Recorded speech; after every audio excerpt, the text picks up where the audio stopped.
हक्कभंग समितीसमोर आज मला माझी साक्ष नोंदवायची होती. मागच्या वेळेला प्रकृती अस्वस्थामुळे मी येऊ शकलेली नव्हते, त्यामुळे मला आज वेळ देण्यात आलेला होता. आज समिती अध्यक्ष प्रसाद लाडजी, प्रवीण दरेकरजी, मनीषा कायंदे आणि सचिव आणि इतर अधिकारी उपस्थित होते, ज्याच्यामध्ये सुरुवातीला त्यांनी मला भगवद्गीतेला स्मरून शपथ घ्यायला सांगितलेली होती. मात्र ही सगळी न्यायिक प्रोसिजर असल्यामुळे मी त्यांना विनंती केली की आपण भारतीय संविधानाला स्मरून मी शपथ घेऊ इच्छिते. त्यानुसार त्यांनी मला भारतीय संविधान उपलब्ध करून दिले आणि भारतीय संविधानाला अनुसरून मी अजिबात कुठलीही माझ्या वक्तव्यापासून मागे न जाता त्यांनी जे प्रश्न विचारले त्या प्रत्येक प्रश्नांची उत्तरं दिलेली आहेत. त्यांच्या म्हणण्यानुसार मी सभागृहाचा अवमान मी त्याच्या संबंधाने माझी भूमिका मांडलेली आहे की माझं जे काही स्टेटमेंट आहे हे स्टेटमेंट हॅबिटेट स्टुडिओची तोडफोड ज्या लोकांनी केली त्यांच्याबद्दलचं आहे आणि हे तोडफोड करणाऱ्या लोकांमध्ये कुणीही सभागृहाचा सदस्य नव्हता.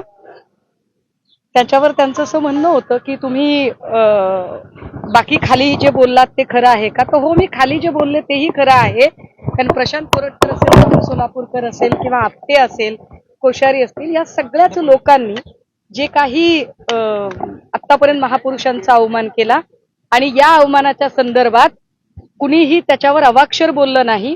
त्यामुळे जेव्हा कधी कुणी अशा पद्धतीने महापुरुषांचा अवमान करेल तेव्हा सुद्धा माझा स्टँड हाच असेल. यावर त्यांनी तुम्ही तुमच्या वक्तव्याबद्दल दिलगिरी व्यक्त कराल का असंही विचारलं. मात्र मी माझ्या म्हणण्यावर ठाम होते की मी कुणाचाही अवमान केलेला नाही.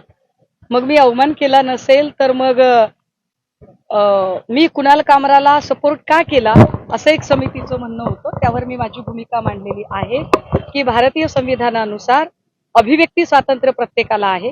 एखाद्या कलाकाराचे अभिव्यक्ती स्वातंत्र्य जर धोक्यात येत असेल तर त्या अभिव्यक्ती स्वातंत्र्यासाठी मी लढलं पाहिजे आणि याच न्यायातनं मी कुणाल कामराला सपोर्ट केला. कुणाल कामराची माझी काही ओळख नव्हती, कधी गाठभेट झालेली नव्हती. त्यामुळे फक्त आणि फक्त कुणाल कामरासारखा कलाकार त्याने स्वतःला एकटं समजू नये, त्याच्यासोबत संविधानिक भूमिका घेणारे लोक आहेत हे दर्शवण्यासाठी म्हणून माझं ट्विट होतं की मी भूमिका मांडली. आणि पुनश्च एकदा समितीतल्या प्रत्येक सदस्यांनी की काय तुम्ही याच्यावर दिलगिरी व्यक्त कराल का, लेखी माफी मागायची तुमची तयारी आहे का, तेव्हा मी त्यांना सांगितलं की नाही, मी कुठलीही दिलगिरी व्यक्त करणार नाही, माफी मागणार नाही. तुमची चर्चा आज पूर्ण झाली असं सांगण्यात आहे. दोन प्रश्न काय मुळात आता समिती अध्यक्षांचं असं म्हणणं पडलं की काही प्रश्नांची तुम्ही गोलमोल किंवा उडवाउडवीची उत्तरं दिलेली आहे, त्यांचं समाधान झालं नाही असं त्यांच्या वक्तव्यावरनं वाटलं. पण तुम्ही जी साक्ष दिलेली आहे त्या साक्षीपासून तुम्ही समाधानी आहात का? पुढच्या वेळेला कदाचित तुम्हाला बोलवलं जाणार नाहीये. बघा, मी पुन्हा एकदा आपल्याला सांगितलं पाहिजे की माझ्यावर ठेवलेल्या आरोपांचे मी त्यांना दोन भाग करून सांगितलेले आहेत. पहिला भाग की मी ज्यांच्याबद्दल वक्तव्य केलं त्यातली एकही व्यक्ती ही सभागृहाची सदस्य नाही. मी हॅबिटेट स्टुडिओची तोडफोड करणाऱ्या लोकांबद्दल बोललेली आहे. दुसरं, ज्या ट्विटमध्ये ज्या शब्दांमध्ये मी माझं मत व्यक्त केलं त्या शब्दांवर जर आक्षेप असेल तर 1984 आणि 1999 या दोन वेळा विधिमंडळ कामकाजाच्या ज्या याद्या प्रकाशित झाल्या असंसदीय शब्दांच्या, तर त्यावर त्यांचं म्हणणं आहे की यातलं जे सगळं वर्णन आहे ते वर्णन हे शिंदेंचंच वर्णन आहे. आता ते वर्णन शिंदेंचंच आहे असं जर त्यांना वाटत असेल तर त्याला माझा नाईलाज आहे. पण ताई, असं एकंदरीत दिसतंय की तुम्ही किंवा कुणाल कामरा यांनी माफी मागावी यासाठी समितीत पायघड्या घालते की काय? आपण तुम्ही तुमच्या भूमिकेवर ठाम आहात. सरकार महायुतीचं आहे, तुमच्यावर अन्याय होतोय का आणि चुकीचा वापर होतोय का काय? नाही, मला त्यांनी एक शेवटचा प्रश्न विचारला की काय तुम्हाला असं वाटतं का की तुमच्यावर केली जाणारी कारवाई ही राजकीय आकसबुद्धीने होते. त्यावर मी माझं नम्रपणे उत्तर दिलंय की होय, ही कारवाई आकसबुद्धीने होत आहे. आणि असे का याच्या पुष्ट्यर्थ मी एवढंच सांगितलेलं आहे की माझ्यावर ईडी, सीबीआय किंवा क्रिमिनलचं कुठलंही बॅगेज नाही. त्यामुळे माझं काम थांबवण्यासाठी, मला अडकवण्यासाठी जाणीवपूर्वक ही कारवाई आकसबुद्धीने होते असं मला वाटतंय. त्याचं मी म्हणणं माझं पण म्हणणं. जर काही समजा यातून शिक्षेचं काही प्रावधान असेल किंवा काही झालं तर तुमची तयारी आहे मानसिक? मी शिक्षा भोगायला तयार आहे. मी परिणामांचा सगळा विचार करून मी माझी मांडणी केलेली आहे. त्यामुळे काय त्यांना जो निर्णय घ्यायचा आहे त्यांच्या निर्णयाचा, समितीच्या कुठल्याही निर्णयाचा मी आदर करेन आणि त्यांनी घेतलेल्या कुठल्याही निर्णयाला सामोरे जाण्याची माझी तयारी आहे. मी माफी मागणार नाही.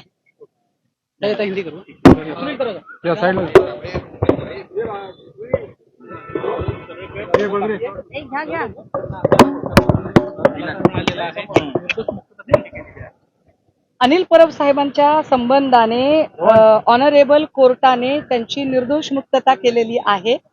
पण आता प्रश्न खरा उरतो तो मुलुंडचे HD video specialist Kirit Somaiya यांच्याबद्दलचा. कारण सोमय्यांनी ज्यांच्यावर आरोप केले होते त्यातले जवळपास 80 ते 90% लोक आता भाजपमध्ये गेलेले आहेत. त्यामुळे त्यावर आता सोमय्या काहीच बोलत नाहीत. पण सोमय्यांनी बोललं पाहिजे. बोलणे हा त्यांचा धंदा आहे, आरोप करणे हा त्यांचा शिरस्ता आहे आणि त्याच्या मुळाशी जाणे हा सुद्धा त्यांचा छंद आहे. त्यामुळे त्याच्या मुळाशी त्यांनी गेलं पाहिजे. पण आता कुणावर आरोप करतील, कारण सगळेच लोक भाजपमध्ये गेलेले आहेत आणि एखादे परब साहेब, एखादे राऊत साहेब त्यांना कोर्टाने निर्दोष सोडलेला आहे. मला वाटतं तरी सुद्धा एखादं प्रकरण, कारण HD व्हिडिओ स्पेशालिस्टला करमत नाही त्याच्याशिवाय, त्यामुळे त्यांच्याकडे प्रकरण असलं पाहिजे. तर त्यांचे जे व्हिडिओ प्रकाशित झाले होते, जे व्हिडिओ मुंबई पोलिसांनी सांगितलं की किरीट सोमय्यांचे आक्षेपार्ह व्हिडिओ खरेच आहेत, त्या व्हिडिओचं नेमकं काय झालं, त्या व्हिडिओचं उगमस्थान काय, याच्या मुळापर्यंत त्यांनी जावं आणि त्या व्हिडिओची चौकशी करावी. देवस्थानाच्या ज्या जमिनी आहेत म्हणजे पुजाऱ्यांच्या नावावर असतील त्या सगळ्या आता सरकार आपल्याकडे घेण्याच्या तयारीत आहे, त्याचा फायदा काढणार असल्याचं बावनकुळे म्हणत आहे. आधी बावनकुळे यांच्याकडे व्यक्तिगत किती जमीन आहे त्याचं त्यांनी जाहीर प्रकटन करावं. आणि तेवढ्या जमिनी कमी आहेत का बाबा की आता देवस्थानांच्या पण जमिनी हव्या आहेत, काय जे असेल ते. कारण महसूल मंत्री यांना कशासाठी केलंय आणि ते काय करतायत याचं एकदा त्यांना भान आलं तर बरं होईल.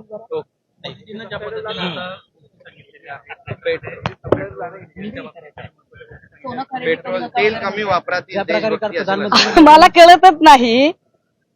अच्छे दिन आएंगे असं ते म्हणाले होते आणि भाजीला तेल असलं पाहिजे म्हणजे अच्छे दिन असतात, एवढं कळणाऱ्यांपैकी सामान्य बुद्धिमत्तेची मी आहे.